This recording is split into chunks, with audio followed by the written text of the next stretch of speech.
What's up everyone, MockRock here, and remember when I said Part 2 in December? We'll see, but until then... December, that's cute. Still, we're going for that Part 2 and doing it a bit different this time. In the pre-release version of this list, I based my choices purely off of the changes I personally enjoyed the most, but now that we've actually got the game in our hands, I'm going to try and pinpoint the best change for each character in terms of what most improved their strength competitively. If you're a main of this character, what should you be happiest about? We're going to be ignoring benefits caused by universal changes like this aerial's a combo move now because it's less laggy, or this character jumps way faster, because I don't want to be saying that about the entire roster, although I may bring them up in the context of a change I went with for some other reason. Alright, Ultimate's an insane game with an insane roster, so no more wasting time. Let's get into it!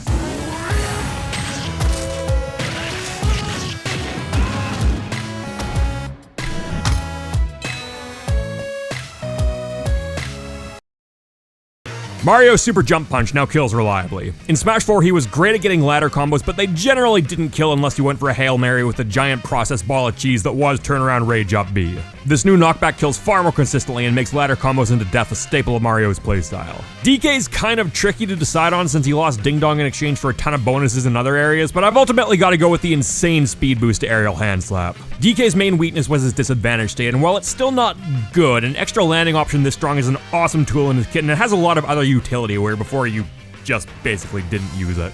Similarly, Link is pretty hard to nail down, but I'm going with ditching his tether grab for one of the fastest normal grabs in the game. Yeah, his new bomb is obviously a major contender, but his old bombs were very solid in their own right, where his old grab was a pretty major flaw outside of its recovery use, and getting rid of it almost moves Link into a new archetype. Samus has multiple kill throws now, Jesus. Her game plan already heavily revolved around conditioning your opponent's shield, and this enhances it even more on a character who can already reliably fish for shield breaks. Yikes. Yoshi got a lot of love in Ultimate, but I'm going with forward tilt being turned into a combo starter. Taking a move that was rarely used and turning it into something that strong is pretty incredible. Kirby's Smash 4 dash attack was, pretty lame. Replacing it with the old melee variant and giving it the ability to kill was a smart move. Are you more scared of Kirby the Pink Beyblade or Kirby, Meteor of Death? Fox overall had most of his moves nerfed from Smash 4, but is still very good in Ultimate because of its engine. Still, he definitely had buffs thrown in, and I'm going with down tilt. It always pops up in this game and has gone from an extremely niche move to a great combo tool. When Luigi first had his tether grab shown off, people were freaking out. Tether grabs are terrible, he can't even grab the ledge with it, Luigi is ruined! Fast forward though, and it turns out this thing is basically as safe as a normal grab. With way more range. And you can edge guard with it. Yeah. Pikachu's new Nair is gross. Drag downs into imagination, including loops into more Nairs, are just so goddamn good. Falcon Dive is a way better move in Ultimate. Not only does it go further, not only can you turn it around and keep your horizontal distance, but it's also an incredibly strong killing command grab instead of the weak sauce Smash 4 version. I'm a big fan of this change. That move is begging to be used for crazy offstage plays now. There are a whole lot of things I could go with for Ness. His yo-yo dips below the ledge now, which is busted, but he already had some of the game's best edge guarding. His up air has drag down setups alongside its kill power, but it was already an incredible move in Smash 4. I'm gonna have to go with PSI Magnet. It's got a freaking hitbox now and doesn't kill your aerial momentum, which totally changes the way you play him in neutral and makes his approach options way more ambiguous. Jigglypuff's Sing has been essentially useless for 20 years, but finally it does something in Ultimate. If you're hit by this at all, you're eating whatever Puff's feeling that day, including a rest. Compare that to every previous game where Sing was a strong candidate for the worst move in literally every one of them, and oh my god, this is a huge buff. Peach is amazing, possibly even the best character in the game, and a lot of the reason for this comes from general landing leg improvements giving her a massive combo game, but one change we can really lock down is their turn-ups. They're faster to pull, faster to throw, do more damage, have more priority, their RNG is crazy. They've always been a good tool for Peach, but Ultimate in particular has her looking like a damn zoner sometimes. Then she decides to stop being a zoner and does 60% in one combo. Bowser's another character who's overall way better simply because of Ultimate's mechanics, so as a pure character buff, let's go with down smash. This move basically just didn't exist in other Smash games. You were always going to use Whirling Fortress instead, but in Ultimate, it's legitimately one of the best down smashes in the game, being fast, long-ranged, ridiculously powerful, and even having armor for some reason. Then Nintendo buffed it. No, I don't know why they did that, but as someone who's been messing around with Bowser a bit, I'm not complaining. Yeah, Ice Climbers were hit pretty hard. I'm gonna say their new up air is really good, but it's certainly not a trade-off for their old grab game. Although, hey, people seem to be discovering new stuff with them every day. Come back in a year and maybe they're still busted. Sheik's back air regains some of its old kill power, which is nice. It's nothing mind-blowing, and frankly, neither is Sheik, but this is definitely appreciated. Phantom is incredible. Like, wow. This went from one of Smash 4's most useless moves to a total powerhouse that controls neutral, edge guards, kills, guards or recovery. Even if Zelda herself still isn't a top tier, that is not Phantom's fault. We got a few options to go with for Dr. Mario, but I'm picking all the extra hit stun added to pills. You can actually kill confirm off of them, which is pretty sweet. Hey, where the hell do I even begin here? They took one of the absolute worst jokes from Melee and made it a genuine candidate for the best character in the game. Like, how? I don't think I can possibly narrow this down to a single change. Forward tilt. By far my favorite change to Falco is a return to his old down air, but realistically I do know that he's gained other edge guard and combo tools since its heyday. So we're going with up tilt, which went from really underwhelming in Smash 4 to a giant anti-air which leads into combos forever. Marth and Lucina are honestly basically the same, and a lot of the changes they received are nerfs, but they're still really strong because of how much Ultimate rewards their archetype. It's still kind of hard to pick something really meaty for them. I'm gonna go with changing Nair 1 so it creates stronger combos and the full Nair connects better when you rise with it, because Nair out of shield is pretty important in this game. Yeah, it's not much, but I'm kind of grasping at straws here. Wait for the worst changes to each character video and we'll really have something to sink our teeth into. Young Link's Fire Arrow went from a terrible move that you'd never touch to a damn laser beam. The combo's into itself. And everything else, including kill moves. I love Ganon in Ultimate, he's one of my most played characters, and there's a lot of stuff to pull from here, but I'm going with moving the sweet spot of Wizard's foot to, you know, his foot. Yes, Dark Dive is an insane killing command grab. Yes, his smash attacks got even better, and they were already great in Smash 4, but a character as slow as Ganondorf really appreciates a burst movement option, and Wizard's Foot is genuinely terrifying this time around. Mewtwo's forward tilt went from a move that was basically always outclassed by other options to a really solid attack, being a long-ranged, fast, reliable kill move that heavily benefits off of pivot canceling. Double-edged dance in Smash 4 was basically useless past low percents. People fell out of it constantly, and you often got punished for landing the attack. In Ultimate though, I don't know what they were thinking. It connects reliably and kills at the ledge at like 80%. It's become a bit of a commentator cliche to compare it to Limit Cross Slash, which doesn't need to be charged, and the thing is, I can't disagree. This move is sick. Game & Watch's Oil Panic now reflects any projectiles it can absorb, and is actually one of the best reflector moves in the game, meaning that being camped out, one of his big weaknesses, is far less of an issue. If you don't have huge disjoints on your actual body, I hate to break it to you, but he's getting in there. Meta Knight's sword is considerably longer than Smash 4's Sewing Needle, giving back a lot of his identity as a proper sword character rather than just playing Dash Attack, the video game. Pit's Smash 4 Nair was basically the same as everything else he had. Fine enough, I guess, but nothing special. In Ultimate though, it was totally overhauled and is honestly an incredible move. It comes out frame 4, always sends opponents straight out, which makes it one of the single best edge guard moves in the game and leads into really nasty drag down combos. All while still being safe as hell on shield and a fantastic ledge trap tool. Sold! Dark Pit got all the same Nair upgrades as Pit, so I should be going with that, right? Nope!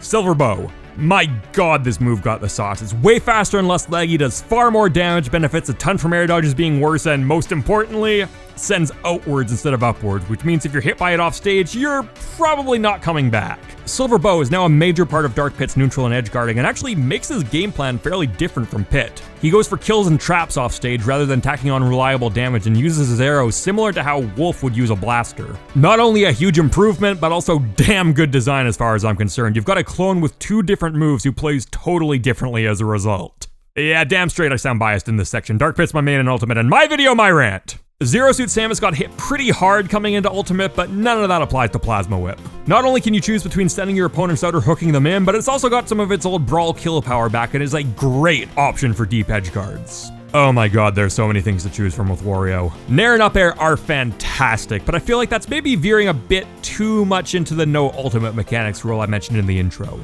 Chomp being a kill move that has Wario feast on the souls of his victims is really tempting, and so is his new iconic shoulder bash, which can even be confirmed into, but realistically, how can I not go with up tilt? This move was buffed to the moon and does whatever the hell you want. It's a frame 8 attack that scoops up, anti-airs, combos into itself, combos into up air, combos into nair, combos into waft. It seriously makes landing on Wario such an unbelievable pain in the ass. Nikita is the literal best edgeguard move in the game. It's PK Thunder but more maneuverable and kills off the side. Yes, you can disable the hitbox if you attack it. No, that's not a guaranteed solution because Snake can just bring it back by tapping shield. No, there's never the slightest bit of risk to Snake for pulling Nikita out. It's nuts. This move is honestly nuts. Diddy's dash attack went from basically useless to a pretty solid combo starter. Not the biggest change on Earth, but come on, I'm working with slim pickings here. I can't overstate how much I love the new Pokemon Switch. Back in Brawl, it was seriously painful to use, but here it rewards you for changing Pokemon by having genuine merit as a move on its own. Still wish you could double tap B to skip forward in the cycle, but otherwise, no complaints. Lucas's PK Freeze is ridiculous, we all know that, but it's kind of a close call for me. It's still a bit of a niche move that isn't gonna land all that often. But come on, how can I not choose it? It sends you directly sideways now in a game with weak air dodges, and if you're hit by the thing off stage, you're basically guaranteed to die. And here I was thinking Sonic would be less annoying this time.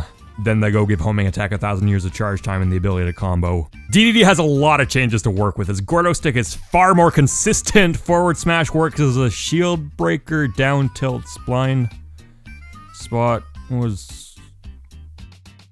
Sorry, what was I talking about? Olimar's aerials have normal priority now instead of being eaten through like projectiles, meaning you can't just swat him out of the air for free and making this an obvious choice. Is what I would say if up smash didn't exist. Sakurai, what the f did you do? Lucario's aura has been normalized to a certain degree. No, don't get me wrong, he's still insanely scary at high percents, but no longer needs to hit those percents to actually play like a real character. Rob's arm rotor was pretty awful in previous games, but in Ultimate it's a staple of his playstyle that can be confirmed into and steal stocks ridiculously early. Ridiculously early. Okay, look, Toon Link really wasn't changed that much from Smash 4, and a lot of the changes he did get were more trade-offs than straight improvements, but I'll focus on his back air and his new combo potential. Now, keep in mind, this does make it worse at killing and edge guarding, so it's a subtle buff, but I do think it's a buff. And in the exact opposite direction, not a damn thing was subtle about Wolf's changes. He's a radically different character compared to Brawl, and a badass one at that. There are honestly so many things you could put on this list and I'd have a hard time arguing, but me personally, I'm gonna go with his new Nair. His old one wasn't terrible, but it was definitely outclassed by his other moves, where in Ultimate it's a centerpiece of his playstyle. Villager's down air always spikes no matter how many turnips appear, meaning that his already amazing edge guarding is even more reliable. Mega Man's Leaf Shield got so batshit insane in Ultimate that they had to nerf it, and it's still batshit insane.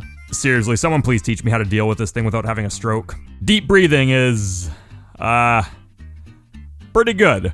We're gonna cheat a bit with Rosalina because her attack cancel options are just too cool not to mention. This is a new technique in Ultimate, and while all characters can benefit from it, Rosalina and Luma can do some really crazy things, and I'm looking forward to seeing how their meta develops now that the tech's out in the open. Little Mac's recovery is better now that he can act after side B, which makes Mac mains happy, but not so much better that I'm gonna start running into Mac mains in bracket, which makes me happy. Greninja's dash attack is actually insane in Ultimate. Everyone expected this character's combo game to be butchered because of the changes to footstool mechanics, but if anything it seems better, and dash attack is a huge part of that. Mii Brawler got suplex as a new special move, and a command grab is obviously something an in-your-face rushdown character is going to be very interested in. It's not a kill move, but the damage output is really good.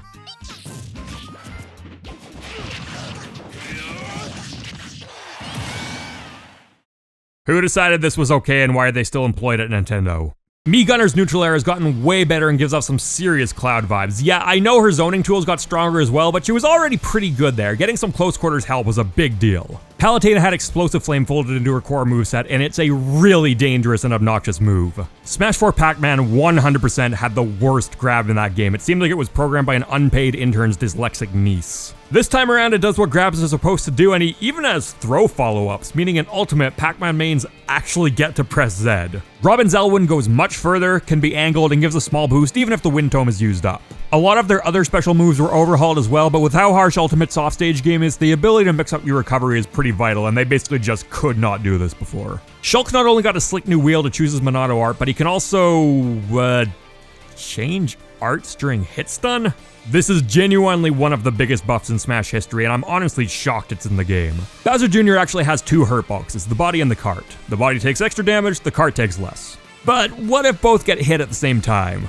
Well, in Smash 4, this counted as a body hit, and this happened constantly, so Bowser Jr. was taking more damage throughout a match than he was supposed to. This was actually swapped in Ultimate. The cart is now the one prioritized, meaning that throughout a set, Bowser Jr. is taking less damage than the rest of the roster. Duck Hunt's clay shooting now works as a reliable combo move, admittedly less reliable than before the nerf, but still a huge buff to his damage output. Ryu can cancel normals directly into special moves, creating a lot of new combo opportunities and continuing Sakurai's crusade to straight up just let us play Street Fighter in Smash. Cloud was mostly nerfed in Ultimate, but Blade Beam is considerably less leggy and actually does a pretty good job as a general purpose projectile now. Corrin's Dragon Lunge can be cancelled manually, which totally makes up for nerfing the hell out of every single cool thing she had to make her stand out from the 30 other Fire Emblem lords. And this is where I'd put a good Bayonetta change. Thanks for watching, everyone, and hey, if you liked it, why not leave a like? A ton of research went into this video, but it's a massive roster, and lists like this can never be truly objective in the first place, so let me know what you agree with, disagree with, anything you're on the fence about, you know the drill. But before you do, make sure to subscribe and hit that notification bell for more Smash videos, and follow me on Twitter at Mr. MockRock if you want to see what I'm up to.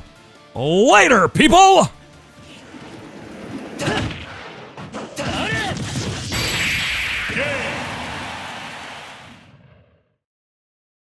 Alright, we're doing something a bit more digestible today, a bit more internet-y. Because I've been watching a lot of Smash Ultimate footage, need a way to organize my thoughts, and if there's one thing the internet likes. So, final roster's been revealed, we've seen some gameplay footage, and now Zero's made a tier list, Nairo's made a tier list, Buzz made a tier list, and now those tier lists have been aggregated on Reddit.